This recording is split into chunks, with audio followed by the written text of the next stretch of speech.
네, 감사합니다. 오늘 우리 2010년에요. 전 세계를 강타했던 어떤 영상이 하나 있었는데 한번 사진 보여주시겠어요? 팀 티보우라는 사람이었거든요.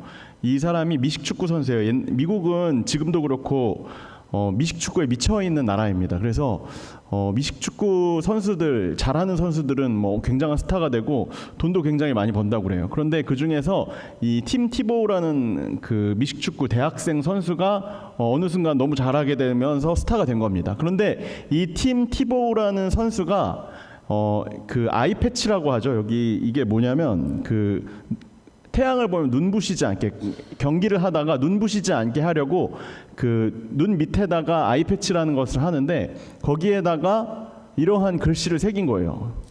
글씨 보이세요?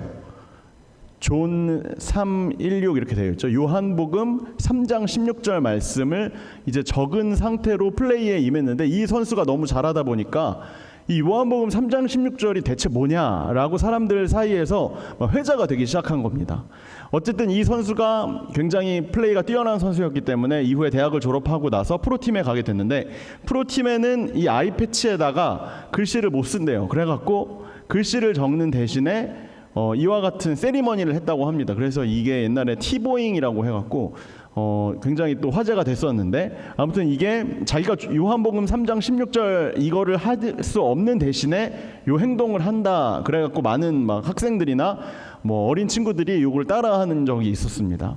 그런데 이 팀 티보우라는 선수가 프로에 갔는데 대학 시절만큼 잘하지가 못하는 거예요. 그만큼 뛰어난 실력이 나오지가 않는 겁니다. 그러다가 이제 이 팀 티보우라는 선수가 속해 있는 팀이 이제 마지막 결승전에 임하게 됐는데 그와 관련된 내용들을 같이 함께 2010년에 있었던 일인데요. 한번 영상으로 함께 보도록 하겠습니다.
네, 아까 316야드라든지 시청률 31.6%라든지 이런 거는 그냥 재미로 보시고요. 이게 그게 저는 이제 이런 거에 대해서 큰 의미를 두지는 않는데, 그거 말고 구글에 1억 2천 번 요한복음 3장 16절이 검색되었다. 요거는 저는 의미가 있더라고요. 그쵸? 사람들이 요한복음 3장 16절을, 사실 미국 사람들은 국교가 기독교는 아니지만 많은 학교에서 이제 기독교에 대해서 배우기 때문에 요한복음 3장 16절 정도의 내용은 알고는 있습니다. 그런데 까먹은 거예요. 교회를 안 다니면 까먹었겠죠. 그런데 이 선수가 했던 이 세리머니 때문에, 아이패치 때문에 화제가 돼서 요한복음 3장 16절이 무슨 내용이었는지 한번 다시 검색을 해본 사람들이 1억 2천만 명이 되었다라는 이야기입니다. 저는 이거는 의미가 있더라고요. 이 사람이 어찌됐든 어떻게 했든 자신이 가지고 있는 은사로 복음을 전할 수 있었던 좋은 방법이 아니었을까 하는 생각이 들었습니다. 그래서 참 좋은 복음을 전하는 사람이다라고 생각이 드는데, 그래서 여러분들에게 이 요한복음 3장 16절에 대해서 오늘 같이 함께 말씀을 나누려고 해요. 요한복음 3장 16절은 어떻게 보면 많은 사람들의 인생을 바꾼 구절입니다. 그리고 성경 전체의 이 모든 66권의 책을 한 구절로 이렇게 줄이면 요한복음 3장 16절로 요약할 수 있다라고까지 이야기를 하는 분들도 이야기를 들어본 적이 있습니다. 요한복음 3장 16절 다시 한번 우리 같이 함께 읽어볼까요? 자, 잘 아시겠지만 한번 함께 큰 목소리로 읽어볼게요. 시작. 하나님이 세상을 이처럼 사랑하사 독생자를 주셨으니 이는 그를 믿는 자마다 멸망하지 않고 영생을 얻게 하려 하심이라. 외웠으면 좋겠고요. 외우신 분들도 많이 있을 거라고 믿습니다. 요한복음 3장 16절은요. 뭐에 대한 거냐면 하나님이 여러분들을 얼마나 사랑하느냐에 대한 깊이와 넓이를 측정하는 구절입니다. 아까 나와 있죠. 하나님이 세상을 얼만큼이요? 이처럼 사랑하사 독생자를 주셨으니 예수님을 주셨으니 그를 믿는 자마다 멸망하지 않고 영생을 얻게 된다라는 겁니다. 근데 이처럼이라고 나왔는데 이처럼이 그러면 얼만큼이냐? 그에 대한 설명이 그 앞부분 14절이랑 15절에 나와 있거든요. 요한복음 3장 14절 15절 하나님이 세상을 우리를 얼마나 사랑했는지 얼만큼 깊이와 얼만큼 넓이로 사랑했는지를 한번 확인을 해보겠습니다. 14절 15절 같이 함께 볼게요. 보시면요. 모세가 광야에서 뱀을 든 것 같이 인자도 들려야 하리니 이는 그를 믿는 자마다 영생을 얻게 하려 하십니다. 하나님이 얼마나 사랑하는지에 대해서 알고 싶으면 예수님이 우리를 위해 십자가에 못 박히신 사건이 얼마나 큰 사랑인지 알고 싶으면 모세가 뱀을 든 것부터 확인을 하고 오라는 거예요. 자, 그러면 이제 여기서 또 질문이 생기죠. 모세가 뱀을 든 게 뭐길래 하나님이 얼마나 우리를 사랑하는지, 하나님이 우리를 얼마나 깊이 사랑하는지에 대해서 알 수 있느냐라는 질문이 생기겠죠. 그 내용과 본문이 오늘 우리가 같이 함께 읽은 민수기 21장에 나오는 내용이라는 겁니다. 민수기 21장 9절 말씀을 보면 이와 같이 나와요. 모세가 뱀을 든 이야기입니다. 모세가 놋뱀을 만들어 장대 위에 다니 뱀에 물린 자가 놋뱀을 쳐다본즉 모두 살더라. 놋뱀을 쳐다보기만 했는데 뱀에 물린 모든 사람들이 다 쳐다보는 사람마다 다 살게 되었다라는 것이 다시 말씀을 드리면 하나님이 그 백성들을 얼마나 사랑하는지에 대해서 측정할 수 있는 그 사랑의 깊이와 넓이에 대한 내용이라는 겁니다. 다시 말씀을 드리면 요한복음 3장 16절의 내용, 민수기 21장 9절의 내용이 똑같이 하나님의 사랑이 얼마나 큰지에 대해서 이야기를 하고 있는데 그것은 뱀에 물린 자가 무언가 상처를 받고 죽게 된 사람이 쳐다만 봐도 살게 되었다, 살림을 받았다, 죽게 된 사람들이 살게 됐다라는 것으로 볼 때 하나님의 사랑이 이 정도 크기와 넓이다라고 우리가 이렇게 이해할 수 있다라는 것입니다. 오늘 본문 배경, 백성들이 어떻게 하다가 뱀에 물리게 됐는지에 대해서 본문 4장 21장 4절과 5절을 보면 이렇게 나와 있습니다. 백성이 호르산에서 출발하여 홍해길을 따라서 에돔 땅을 우회하려 하다가 길로 말미암아 마음이 상했어요. 그래서 백성들이 하나님과 모세를 향해 뭘 하기 시작해요? 원망을 하기 시작해요. 왜 우리를 인도해냈냐고, 왜 우리를 인도하세요? 하나님 우리를 인도해 주세요라고 보통 우리가 기도를 해요. 하나님 우리를 선한 길로 인도해 주세요라고 하는데 선한 길로 인도해줬더니 왜 인도해냈냐라고 원망을 하고 있는 겁니다.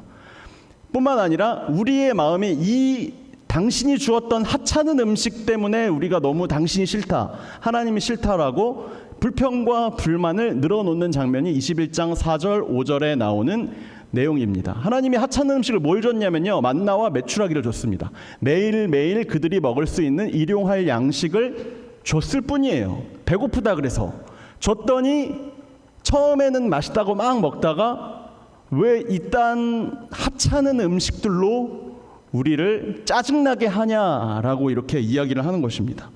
다시 말하면 여러분 이런 찬송가가 있잖아요. 지금까지 지내온 것 주의 크신 은혜라 이거잖아요. 근데 제가 불경스럽게 바꿔볼게요. 지금까지 지내온 것 엉망진창이에요. 이런 식으로 굳이 제가 노래를 불러가면서 설명을 드렸어요. 이렇게 이야기하는 거예요. 뭐 온갖 저 엉망진창은 굉장히 이제 순화된 표현인데 막 욕을 한 겁니다. 쌍욕을 한 거예요, 하나님한테. 하찮은 이딴 음식과 이딴 길로 인도해낸 게 당신 힘이 세다는, 온 세상을 창조했다는, 우리에게 호흡을 줬다는 하나님이 고작 하는 게 고작 이겁니까? 라고 굉장히 경멸하는 투로 이야기를 하는 것이 이 21장 4절 5절 말씀에 대한 이야기입니다. 하나님이 이스라엘 백성들이 이처럼 불평하고 불만하고 원망하고 이런 노래를 부르고 있는 장면을 듣고 나서 하나님께서 6절을 보면 어떻게 행동을 하시는지에 대한 내용이 나옵니다. 6절 같이 함께 볼게요. 같이 함께 읽을게요. 시작. 여호와께서 불뱀들을 백성 중에 보내어 백성을 물게 하심으로 이스라엘 백성 중에 죽은 자가 많은지라. 불뱀을 보내서 그 불뱀들이 백성들에게 가서 물게 한다는 겁니다. 여러분, 그래서 불뱀 물린 사람들마다 어떻게 된다고요? 죽는다고요. 이 불뱀을 누가 보냈을까요? 여러분, 이 불뱀을 누가 보냈을까요? 불뱀을 만드신 분도 하나님이죠. 하나님이 보냈습니다. 이 불뱀을 하나님이 보냈어요. 다시 말씀드리면 이 불뱀의 의미는 나에게 호흡을 주신 하나님, 지금까지 나를 인도해 주셨던, 일용할 양식으로 매일 끼니마다 채워주셨던 이런 식으로 나에게 은혜 주신 하나님의 자리에 내가 대신 차지하고 앉아서 하나님 없이 살아가는 사람들에 대한 그러한 내용이 바로 이 불뱀의 내용입니다. 왜냐고요? 에덴 동산에서 나왔잖아요. 그렇죠? 에덴 동산에 나오는 이야기죠. 창세기 3장 4절과 5절 말씀 같이 함께 보겠습니다. 뱀이 나오죠. 여기서 함께 읽겠습니다. 시작. 뱀이 여자에게 말하였다. 너희는 절대 죽지 않는다. 하나님은 너희가 그 나무 열매를 먹으면 너희 눈이 밝아지고 하나님처럼 되어서 선과 악을 알게 된다는 것을 아시고 그렇게 말씀하신 것이다. 뱀이 아담과 하와를 꼬실 때 뭐라고 꼬셔요? 노란색 글씨로 너가 하나님처럼 될 수 있다라고 꼬십니다. 너에게 호흡을 줬고 너를 창조했고 너에게 지금까지 은혜 주었던 하나님과 너는 동급이 될 수 있어 라고 꼬시는 겁니다. 그러니까 여러분, 다시 말씀드리면 이 뱀이 하는 역할은 너도 똑같이 하나님의 자리에 동등하게 위치해 서 있을 수 있다. 하나님의 자리에 너가 대신 자리 차지하고 앉아서 너가 너의 인생의 주인이 되어볼 수 있다 라고 이렇게 이야기하는 게 뱀이 하는 역할이라는 겁니다. 그런데 그 동일한 뱀이 오늘 본문의 민수기 21장 6절을 보면 불뱀이 되어서, 독을 품은 불뱀이 되어서 백성들을 향해서 물고 있는 겁니다. 그랬더니 어떻게 됐다고요? 죽었다고요. 여러분, 뱀이 아까 뭔지에 대해서 이야기를 드렸죠. 죄 덩어리예요. 그냥 하나님처럼 될 수 있다라고 착각하면서 지금도까지도 평생을 살아가고 있는 그냥 죄 덩어리가 바로 이 성경에서 이야기하는 뱀이라는 것입니다. 그러니까 여러분, 뱀은 다시 말씀드리면 독성을 가지고 있어요. 독성을 가지고 있으니까 든 뱀이 무니까 죽는 거예요. 하나님 없이 살아가면 죽는다라는 것입니다. 그래서 여러분, 이와 같은 내용에 대해서 로마서 6장 23절을 보면 이렇게 이야기합니다. 한번 볼까요? 같이 함께 읽을게요. 시작. 죄의 대가는 죽음이지만 하나님의 선물은 우리 주 예수 그리스도 안에 있는 영생입니다. 죄의 대가는 뭐라고 나와요? 죽음이라고 이야기하잖아요. 그렇죠? 죄 덩어리가 물고 독을 뿜어서 우리한테 무니까 죽는 겁니다. 죄의 대가는 죽음입니다. 하나님처럼 되고 싶다라고 생각하고 마음을 품고 행동하는 순간 우리는 여러분 어디를 향해 계속 가는 거예요? 사형장으로 가는 거예요. 그렇죠? 사형장으로 계속 가는 거예요. 죽음을 향해서 계속 걸어가고 있는 모습이라는 겁니다. 그러니까 죄의 대가는 죽음이라고 이야기하는 겁니다.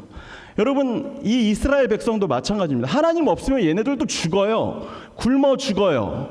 하나님의 인도하심이 없으면 자신들이 어디로 목적지를 가는지 알지 못합니다. 그러니까 하나님께서 만나와 메추라기로 일용할 양식을 부어줬잖아요. 그런데 뭐라고 그래요? 하찮은 음식이라고 하죠. 그러면 너네 굶어 죽을 텐데 죽는다니까요. 죄의 대가는 죽음이라니까요. 하나님이 약속하신 그 땅으로 인도하시지 않으면 어떻게 된다고요? 죽는다니까요. 죽음이에요, 그냥. 그런데 모르는 거예요. 자신들이 어떻게 하면 죽게 되는지에 대해서 알 수 없는 거예요. 그러니까 이와 같은 불평과 불만을 노래를 하고 있다라는 것입니다.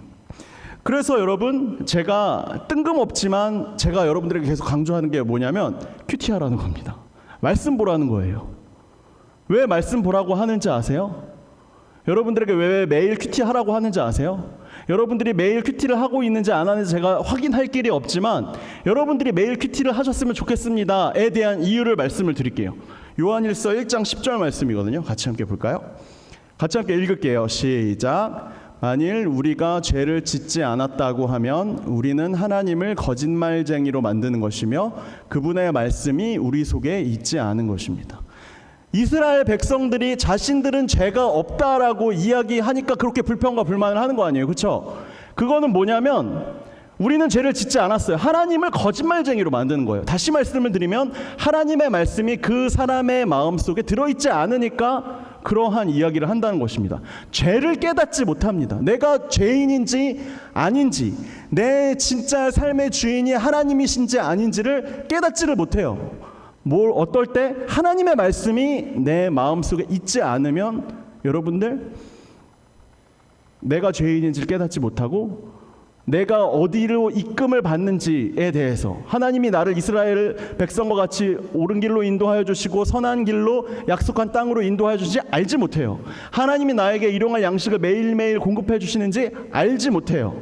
내가 돈 벌어서 내 힘으로 스스로 내가 밥 사 먹는다, 이렇게 생각하는 겁니다. 그러니까 이 밥이 마음에 안 드는 거죠.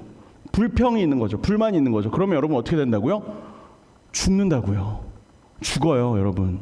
죽습니다.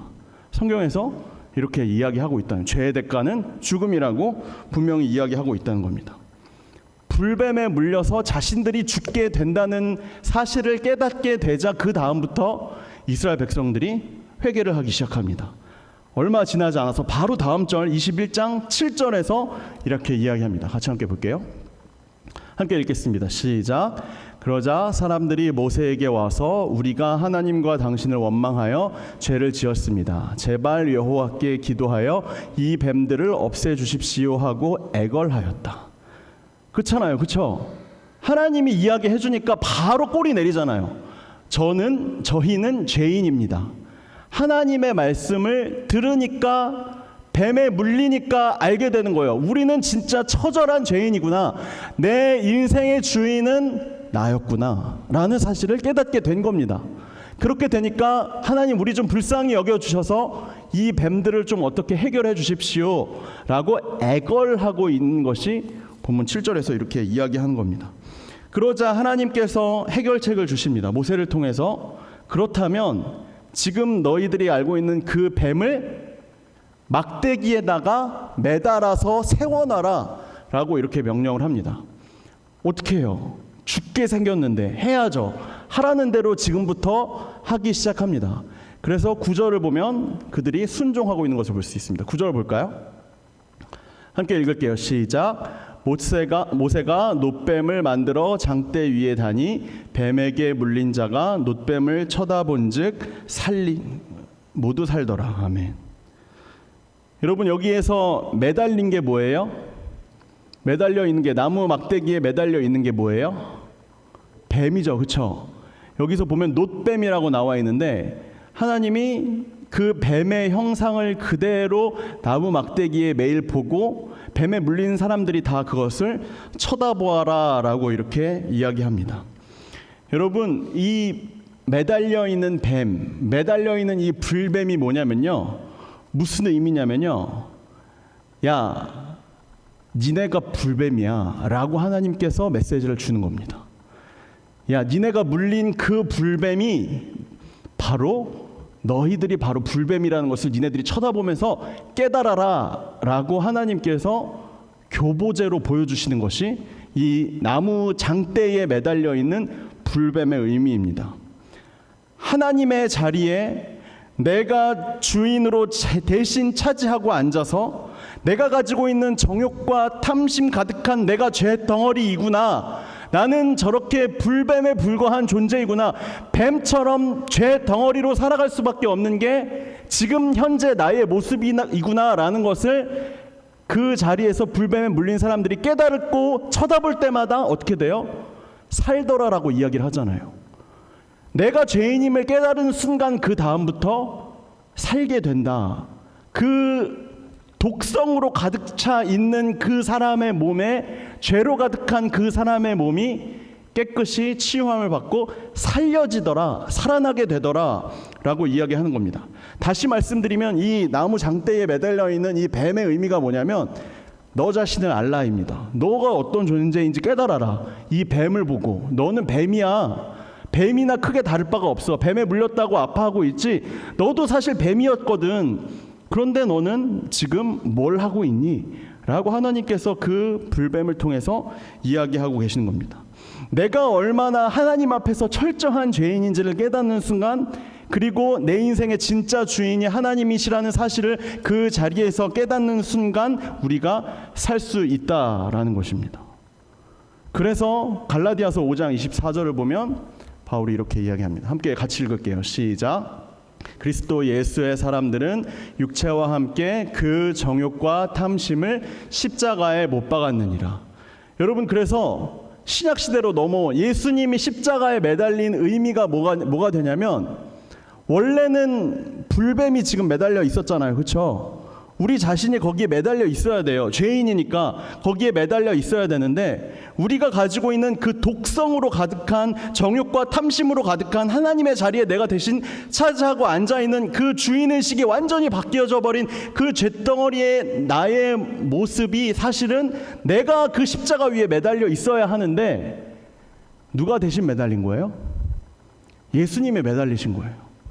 그래서 예수님이 십자가에 2000년 전에 못 박히실 때 내가 못 박혀야 하는 걸 대신 못 박혀 주셨는데, 거기에 뭐가 같이 매달려 있냐면 내 정욕과 내 탐심이 같이 못 박혀 있는 그런 모습이라는 것입니다. 그래서 여러분, 그것이 예수님이 우리를 위해서 십자가에 못 박혀 주신 의미이고, 다시 말씀드리면 그것이 하나님이 여러분들을 얼마나 사랑하는지에 대한, 하나님이 아까 찬양했죠? 하나님의 공의인 겁니다. 하나님이 여러분들을 얼마나 사랑하냐고요? 하나님이 얼마나 사랑하는지 깊이와 넓이를 보여달라고요? 뭐냐면요, 여러분들이 매달려 있어야 할 그 불뱀과 같은 그 십자가 그 상 위에 예수님이, 하나님의 아들이 대신 그 자리에 못 박혀서 여러분들의 모든 정욕과 탐심들을, 그 잿덩어리로 가득한 불뱀이나 다름없는 여러분들의 모습들을 대신 십자가에 못 박았다라는 겁니다. 이게 여러분 바로 십자가의 의미입니다. 갈라디아서 2장 20절, 여기 화면에는 없는데 여러분 많이 외우시는 분들도 아마 있을 거예요. 내가 그리스도와 함께 십자가에 못 박혔나니 그런즉 이제는 내가 사는 것이 아니요 내 자아가 죽었으니까 내가 사는 것이 아니요 오직 내 안에 계시는 그리스도께서 사시는 것이라. 이제 내가 육체 가운데 사는 것은, 이 육신의 몸을 입고 사는 것은 나를 사랑하사 나를 위하여 자기 자신을 버리신 하나님의 아들을 믿는 믿음 안에서 사는 것이라. 믿음이 이거예요, 여러분. 내 힘과 내 자아와 내 정욕과 내 탐심과 내 주인, 내가 내 인생의 주인이 되어서 내 마음대로, 내가 원하는 대로, 내 능력으로, 내 힘으로, 내가 가진 돈으로, 모든 것으로 내가 내 인생을 컨트롤할 수 있다라고 생각하는 그 착각에서 벗어나서, 나는 하나님이 매일 공급해 주시는 하나님의 말씀과 양식과 모든 것으로 내가 살아가지 않으면 저는 죽습니다 라고 고백하는 것이 여러분 믿음이고, 그게 하나님의 사랑의 깊이와 넓이에 대해서 깨닫는 삶이라는 것입니다. 그래서 여러분, 십자가의 의미가, 우리가 교회에 나와서 여기 한가운데에 제일 잘 보이는 데에, 그리고 교회 건물이라고 칭해지는 데에 십자가가 달려있는 이유가 그거예요. 여러분, 교회 와서 제일 잘 보이는 데 뭐가 걸려 있어요? 십자가 걸려 있죠. 십자가 보면서 뭐 하는 건지 아세요? 십자가 보면서 십자가네, 교회구나 라고 생각하는 게 아니라, 저기 원래 내가 달려 있었어야 되는데, 저기서 내가 달려있어야 할 나는 불뱀인데 라고 깨닫는 것이 여기 교회에 잘 보이는데 십자가 달려있는 이유라는 겁니다. 그리고 여러분, 교회 다니지 않으신 분들도 지나가다가 저기 교회구나, 십자가가 있으니 교회구나 라는 것을, 그 의미가 뭐냐면 너희들도 마찬가지라는 거예요. 너희들도 다 저기에 달려있어야 할 불뱀들인데, 저기에 달려있을 불뱀인 너희들 대신에 우리가 사랑하는 예수님이, 하나님의 아들이신 예수님이 대신 십자가에 못 박혀 죽으셨다. 그게 요한복음 3장 16절의 말씀처럼 하나님이 세상을 얼만큼이요? 이처럼 사랑한다라는 그런 말씀의 의미라는 것입니다. 여러분, 그런데 진짜 안타깝게도 우리가 다니는 요즘 교회에서는 여러분, 이 십자가가 그런 의미로 보여지지가 않아요. 십자가를 예를 들어 집이나 아니면 직장이나 아니면 뭐 가게 같은 데 이렇게 많이 매달아 놓으시는 경우가 많이 있는데, 이 십자가를 바라보고 마치 부적처럼 사용을 한다는 거죠. 이 십자가를 매달아 놓으면 내가 나를 뭔가 지켜줄 것 같다. 차에도 매달아 놓죠, 십자가. 그렇죠? 제 아는 분은 십자가 이렇게 매달아 놨다가 이렇게 그 불법 유턴할 때 갑자기 십자가 이렇게 잡더라고요. 그래서 왜 잡나 했더니 쪽팔리기 싫어서 잡는다라고 이렇게 이야기를 하더라고요. 여러분, 십자가가 내 안전운행을 위해서 내 안전사고를 막아주는 부적처럼 여기시는 분들이 있는데, 여러분, 십자가는 그런 의미가 아닙니다. 잘 보이는 데다 걸어놓는 건 맞아요. 근데 왜 잘 보이는 데 걸어놓냐라는 거예요. 왜 잘 보이는 데 걸어놔요? 내가 얼마나 죄인인지 깨달으려고. 내가 원래 저 자리에 있어야 할 놈인데 나 대신에 예수님이 죽으셨다는 것을 깨달으려고. 원래 내 주인은 하나님인데 내가 하나님이 주인인 걸 까먹고 얼마나 불평하고 불만했는지 이스라엘 백성들의 오늘 21장 4절 말씀만 봐도 아주 그냥 처절하게 나와 있잖아요. 그렇죠? 그리고 어떻게 물려 죽었는지까지 나와 있잖아요. 그렇죠? 죽는다고요. 죽었다고요. 그런데 쳐다보니까 살게 된다. 십자가를 바라보면, 십자가를 쳐다보면 살게 된다라고 이야기한다는 것입니다. 여러분, 십자가를 바라보는 사람들은요, 그 사람의 인생이 바뀝니다. 요한복음 3장 16절 말씀으로 인생 바뀐 사람들 많이 있다고 했죠. 하나님이 세상을 얼마나 사랑하는지, 이처럼 사랑하는지에 대한 부분을 깨달은 사람들의 인생이 그렇게 바뀌어졌다라는 거예요. 어떻게 바뀌었을까요? 첫 번째는 겸손해집니다. 그 사람의 인생이 겸손해집니다. 왜 그래요? 나는 하나님 없으면 살아갈 수 없는 비참한 존재구나라는 것을 깨달았기 때문에 여러분, 그 사람이 겸손해진 겁니다. 처음에는 원래 어때요? 이 모든 내가 이루어낸 것, 지금의 나가 되기까지 이 모든 것은 나의 공로로부터 비롯되었다라고 착각을 하죠. 그렇죠? 그런데 여러분, 그게 깨지는 겁니다. 내 인생은 하나님 없이는 못 사는구나. 내 옆에 있는 사람, 내 동료들, 내 신앙의 동역자들, 내 옆에 있는 사람, 부모님들, 한 사람도 없었다면 나는 지금의 나는 없었겠구나라는 것을 깨닫습니다. 그리고 궁극적으로는 누구예요? 하나님이 나에게 호흡 주시지 않았으면, 하나님이 나에게 은혜 베풀어 주시지 않았으면, 하나님이 나에게 일용할 양식을 주시지 않았으면, 하나님이 나에게 이 말씀 주시지 않았고 나에게 길을 인도해 주시지 않았으면 나는 그냥 죽는 거였는데 라고 깨달으니까 겸손해지는 겁니다. 그래서 여러분, 우리가 보통 재수 없는 사람들 뭐라고 그래요? 교만한 사람들 재수 없다라고 그러잖아요. 그렇죠? 근데 좋아하는 사람 누구예요? 겸손한 사람 좋아하잖아요. 마찬가지입니다. 여러분, 세상 사람들도 그걸 알아요. 우리가 겸손한지 교만한지, 내가 얼마나 철저한 죄인이고 하나님 없으면 살아갈 수 없는 존재인지 다 안다는 겁니다. 그래서 여러분, 십자가를 바라보는 사람들의 모습은 겸손해져야만 한다라고 이야기한다는 겁니다.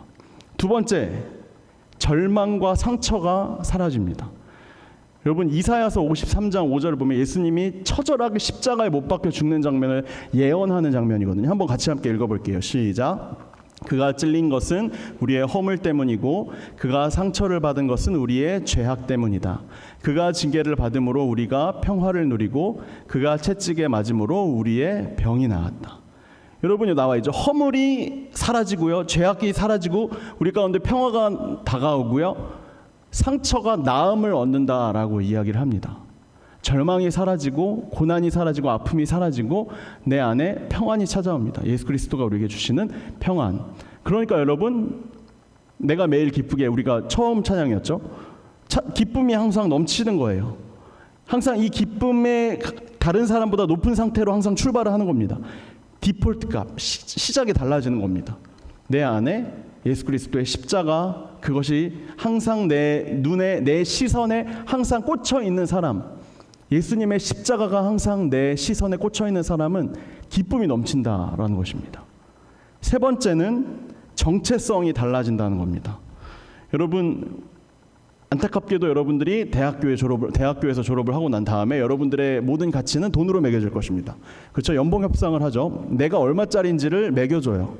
소도 아니고 돼지도 아니고 우리를 돈 숫자로 여러분들의 가치가 매겨지는 세상이 우리가 살아가고 있는 세상이라는 겁니다. 근데 여러분, 그렇게 돈으로 매겨지는 돈으로 가치를 매기는 이 세상에서 여러분들을 향해 예수님이 얼마짜리냐고, 하나님이 여러분들이 얼마짜리냐고 이야기해요. 예수님짜리라고 이야기하는 겁니다.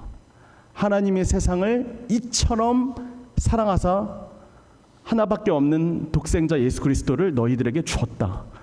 너희들을 내가 얼마나 사랑하냐면 하나밖에 없는 아들 예수가 십자가에 못 박히게 할 만큼, 그래서 너희들이 죽지 않고 너희들의 죽음이 사라지도록 할 수 있을 만큼 나는 너희들을 사랑한다. 여러분들은 예수님의 피만큼 인생을 값어치를 매겨진 사람이라는 겁니다.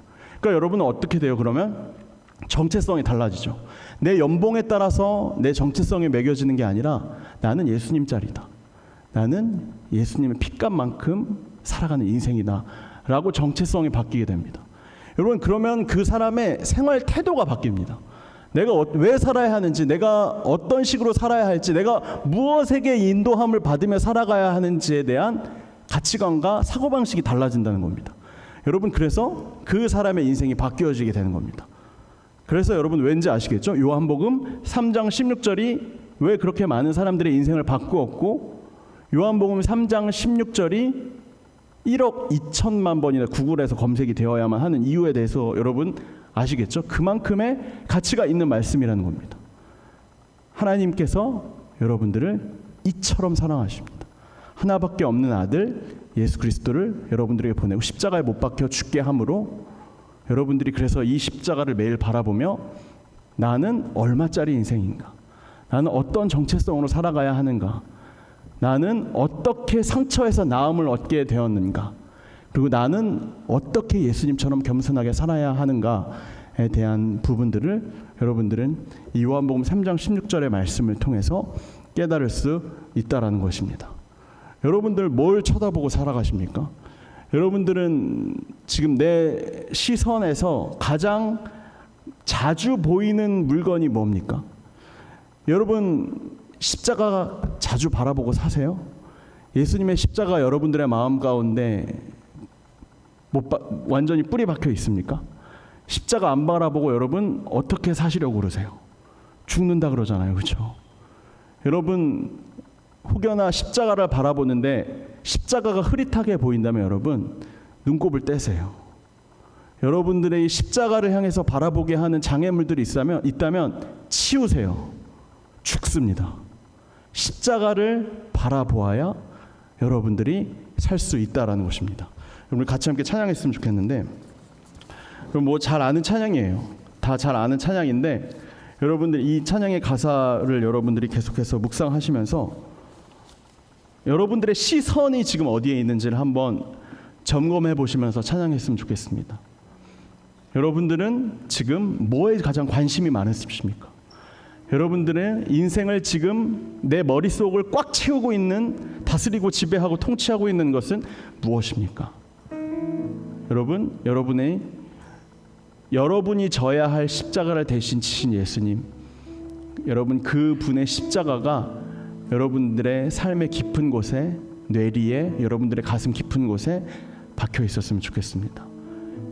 여러분들이 얼마나 사랑받는 존재인지, 얼마나 큰 사랑을 받기에 하나밖에 없는 아들 예수님, 하나밖에 없는 신의 아들이 죽어야만 했는지에 대한 그 사랑이 여러분의 마음 가운데, 여러분들의 시선 가운데에 가장 잘 보이는 곳에 박혀 있었으면 좋겠습니다. 우리 이 찬양 같이 함께 부르겠습니다.